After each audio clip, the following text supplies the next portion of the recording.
Most people have a vague plan for emergencies. Turn off the gas, grab the go bag, call the family. But a world war is a different category of problem entirely, and most of those plans stop working around step 2. So here are the 10 safest places to hide if World War III happens tomorrow. Place 10, Iceland. Iceland doesn't get talked about much in geopolitical circles, which is actually the point. It sits in the North Atlantic, has no standing army of its own, it disbanded its military in 1869, and has never been a meaningful target in any modern conflict. The last time foreign troops were stationed on Icelandic soil by agreement was when US forces left Keflavik Air Base in 2006. Since then, the country has operated with a Coast Guard and a small crisis response unit, and essentially nothing else. What Iceland does have is geography working aggressively in its favor. It sits between Greenland and Norway, far from any major population center that would make it a strategic strike priority. No significant military installations, no nuclear weapons, no alliance obligations that would drag it into active combat. It's a NATO member, which provides a diplomatic umbrella, but it contributes no combat forces to the alliance. The population, as of 2024, is around 380,000 people, roughly the size of a mid-sized American city, spread across an island the size of Kentucky. The country is almost entirely powered by geothermal and hydroelectric energy, meaning energy infrastructure doesn't depend on supply chains that war would disrupt. Food self-sufficiency is partial but meaningful. Fish is obviously abundant, and the agricultural sector covers a reasonable portion of domestic needs. The climate is challenging. Reykjavik averages below freezing from November through March, and interior regions are essentially uninhabitable wilderness. But for someone trying to wait out a global conflict in a country that has no enemies, no military value, and independent energy and food resources, Iceland is close to ideal. The biggest problem is getting there. It tends to fill up fast when the news gets bad. There's also the matter of social cohesion. Iceland is a highly educated, high-trust society with strong institutional confidence and a history of collective problem-solving. The country's response to its 2008 financial crisis, in which it allowed its banks to fail and prosecuted the executives responsible rather than bailing them out, is a case study in a population willing to accept short-term pain to protect long-term stability. A society that handles financial collapse with that kind of composure is likely to handle other emergencies with similar steadiness. That matters when you're trying to shelter in a place with people you don't know.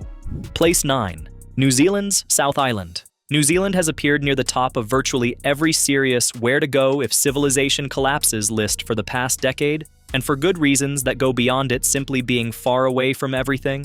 The South Island specifically, not Wellington, not Auckland, offers a combination of geographic isolation, agricultural self-sufficiency, and political stability that is genuinely unusual. The South Island is separated from the North Island by the Cook Strait and is home to the Southern Alps, a mountain range that runs nearly the full length of the island and creates natural barriers between coastal population centers and the interior. Christchurch, the largest city on the South Island, sits on the Canterbury Plains, flat, fertile farmland that produces significant quantities of grain, vegetables, and livestock. The island as a whole is one of the most food-secure regions per capita on Earth. Peter Thiel, the technology investor, became a New Zealand citizen in 2011 and later acknowledged purchasing land in the country. He said in an interview that New Zealand strikes me as a uniquely future-proof destination. He wasn't alone. In the years following, a notable number of Silicon Valley figures quietly acquired property on the South Island, which is the kind of behavior that tends to be informative about what well-resourced people think when they're being honest.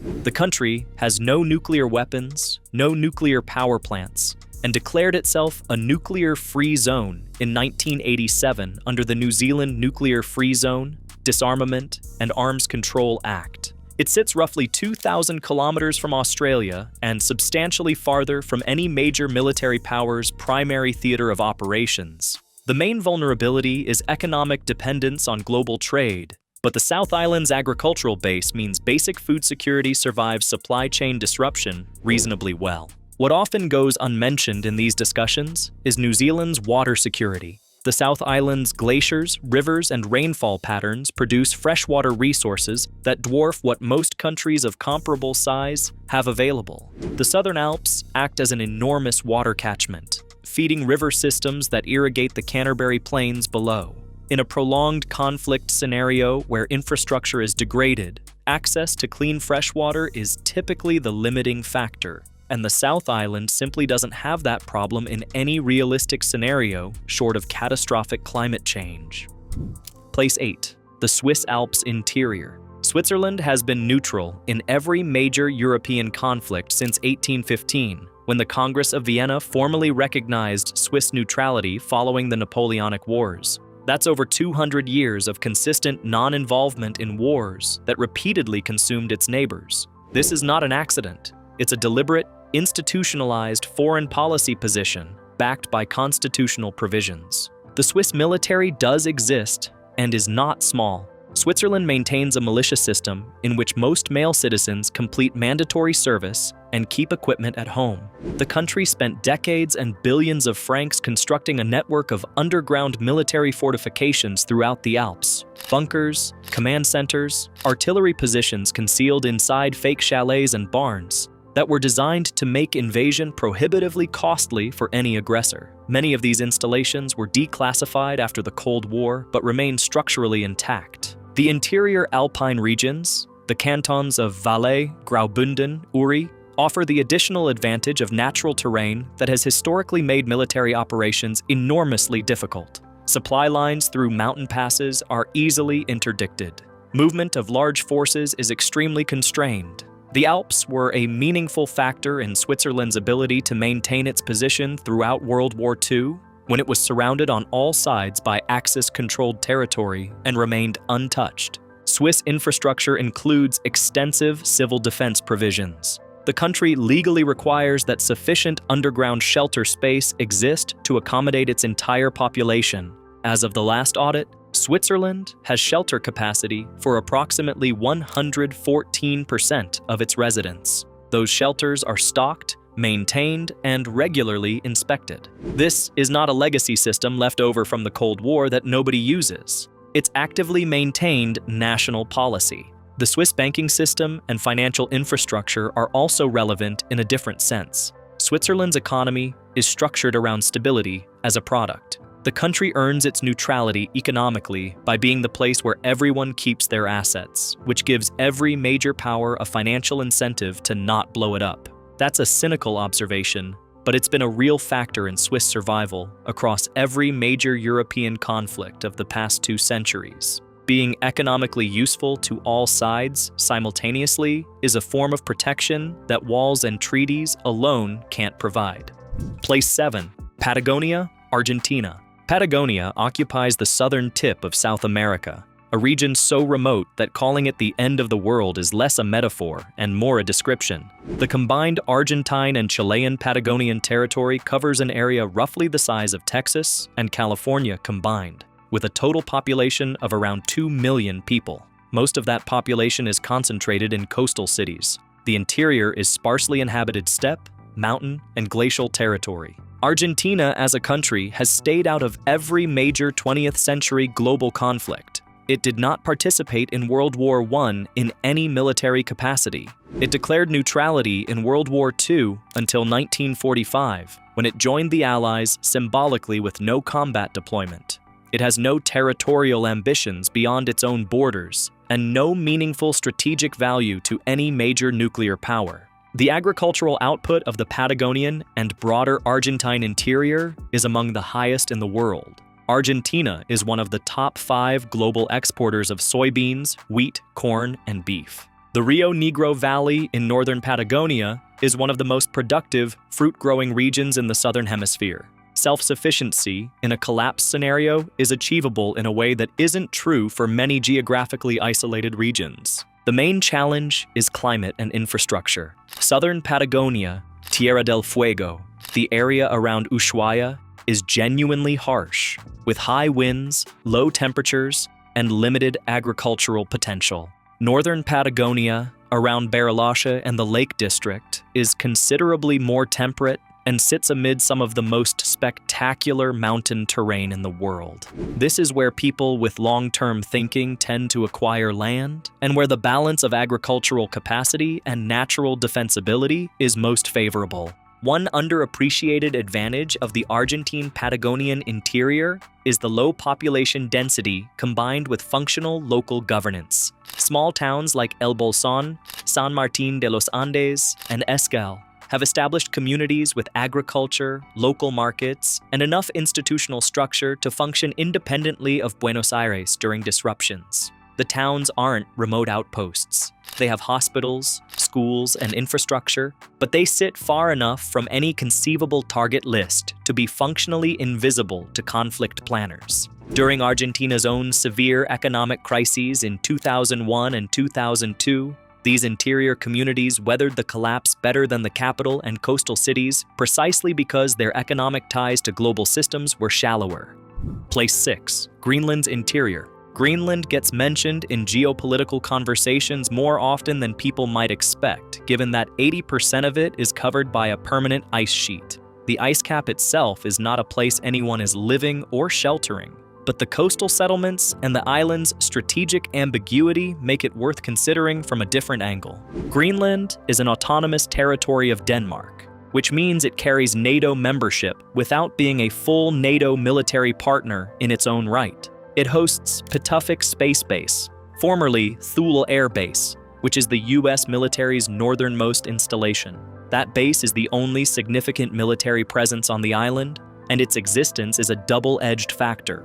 It provides some degree of protective presence from the US military, but it also makes Greenland at least nominally a target. The reason Greenland appears on this list is the ice sheet itself, not as a habitation option, but as a natural barrier. The interior of Greenland is inaccessible by any conventional military force. There are no roads, no rail lines, no infrastructure of any kind in the interior. Movement requires aircraft or specialized overland expeditions. For a civilian population in the coastal settlements, this creates an odd form of natural isolation that most populated places on Earth simply don't have. The coastal communities, Nuuk, Ilulissat, Sisimiut, are small, self-contained, and have historically managed with limited external supply.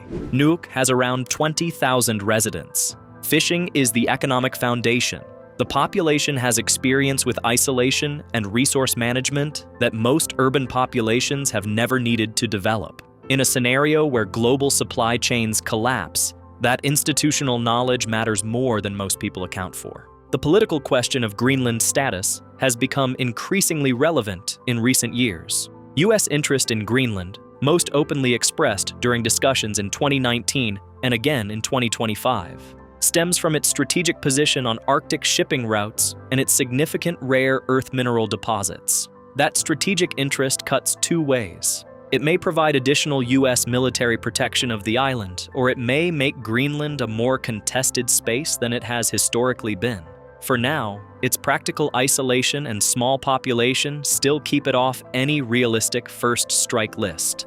Place 5. Bhutan. Bhutan is a landlocked Buddhist kingdom tucked into the eastern Himalayas between India and China, which, on the surface, sounds like a terrible place to be if those two countries are in conflict. But Bhutan's position is more nuanced than its geography suggests. Bhutan has no formal diplomatic relations with either the United States, Russia, or China. It maintains a friendship treaty with India that effectively outsources its foreign policy and defense to New Delhi, while remaining constitutionally committed to non-alignment and neutrality in international affairs. It is not a member of any military alliance. It has no history of offensive military action and no standing enemies. The population is around 780,000 people. The economy is heavily dependent on hydroelectric power. Nearly all electricity is generated from rivers and agriculture. The country is food self-sufficient in basic staples and has a cultural and governmental philosophy centered on gross national happiness rather than economic expansion,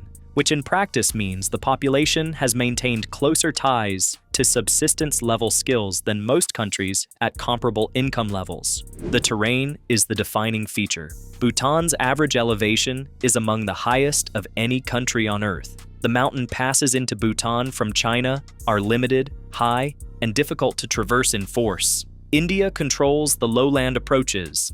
Any conventional military operation into Bhutan requires either Indian cooperation or a logistical effort that most military planners would consider not worth the return.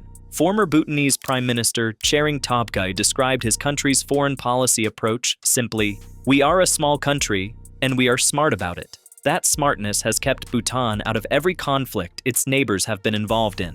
There's something else about Bhutan that doesn't appear in geopolitical risk assessments, but is worth naming. The country has made a deliberate political choice to limit its exposure to globalization. It restricted television and internet access until 1999, manages tourism through a strict, high-value, low-impact policy with mandatory daily fees, and has maintained cultural continuity that most nations its size lost generations ago. Those aren't just aesthetic choices. They reflect an institutional willingness to prioritize long-term resilience over short-term integration into global systems that, in a conflict scenario, become liabilities rather than assets.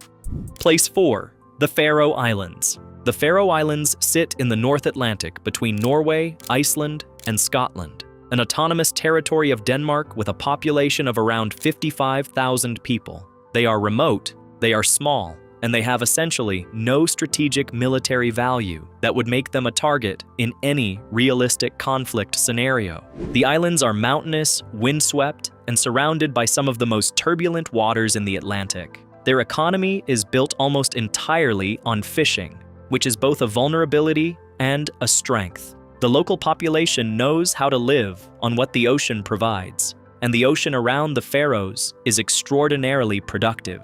The fishing industry is sophisticated and export-oriented, but the subsistence knowledge embedded in Faroes culture runs much deeper than most Western European populations retain.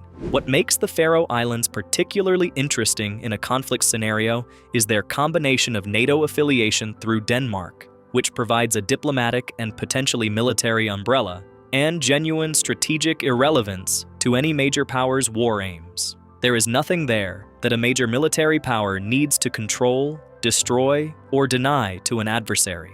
That's a meaningful distinction from Iceland, which at least sits on transatlantic shipping and submarine lanes. The population is tight-knit, self-reliant by historical necessity, and housed in a series of small coastal villages connected by tunnels bored through the mountains. The tunnel infrastructure, which includes one of the world's few subsea roundabouts, opened in 2020, provides a ready-made network of protected underground transit that happens to be useful in ways that go beyond commuting. Food security in the Faroe Islands is worth examining more closely.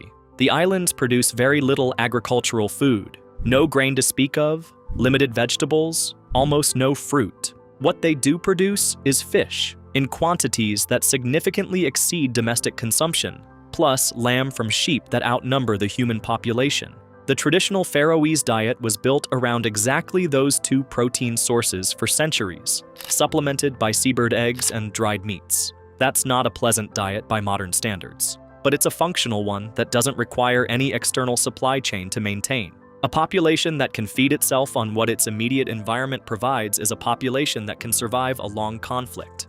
Place 3. Svalbard, Norway. Svalbard is a Norwegian archipelago in the Arctic Ocean, about halfway between mainland Norway and the North Pole. Under the Svalbard Treaty of 1920, it has a unique legal status. It is Norwegian sovereign territory, but all 46 signatory nations have equal rights to engage in commercial activities there. No military installations are permitted. It is demilitarized by international treaty. The permanent population is around 2,500 people, almost all of them in the town of Longyearbyen.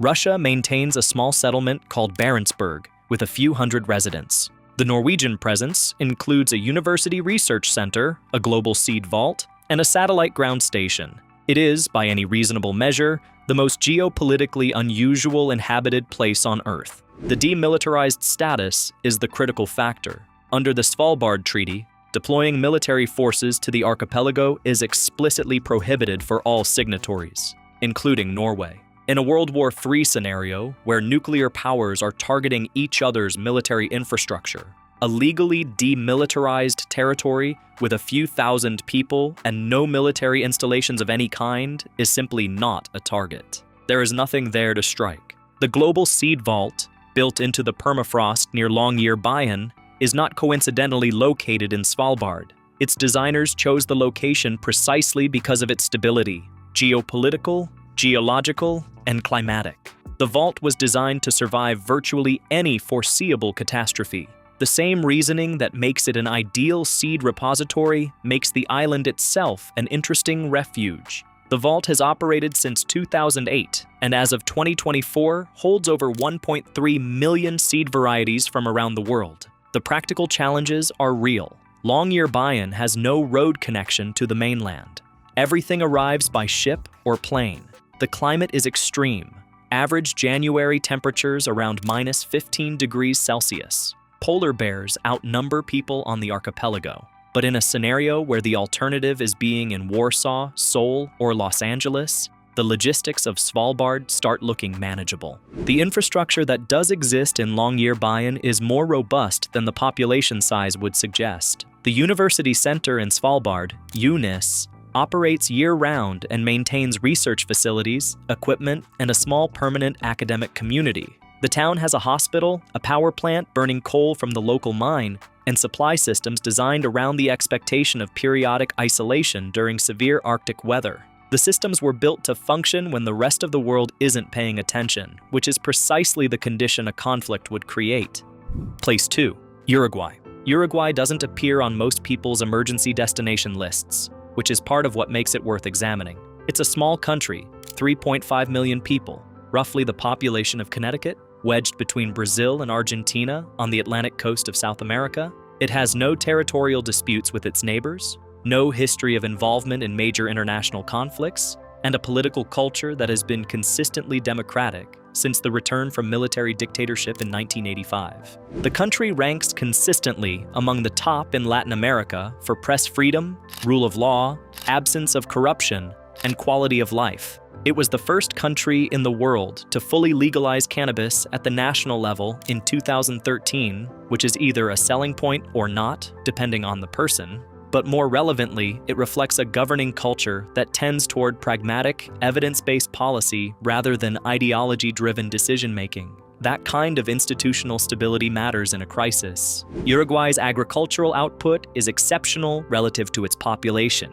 It is a major exporter of beef, rice, soybeans, dairy, and wool. Per capita agricultural production is among the highest in the world, which means the country feeds itself several times over without any imports. Energy comes primarily from wind and hydroelectric sources. As of 2022, Uruguay generated over 97% of its electricity from renewables, one of the highest percentages anywhere on Earth. Elon Musk's mother, May Musk, is South African Canadian, but the broader point is that South America's agricultural southern cone has attracted substantial international attention as a refuge destination precisely because of these factors: stable governance, food security, distance from nuclear targets, and functioning institutions. Uruguay sits at the center of that picture, and its small population makes it more manageable as a destination than Brazil or Argentina. The country's coastline along the Rio de la Plata estuary and the Atlantic provides significant additional food resources through fishing,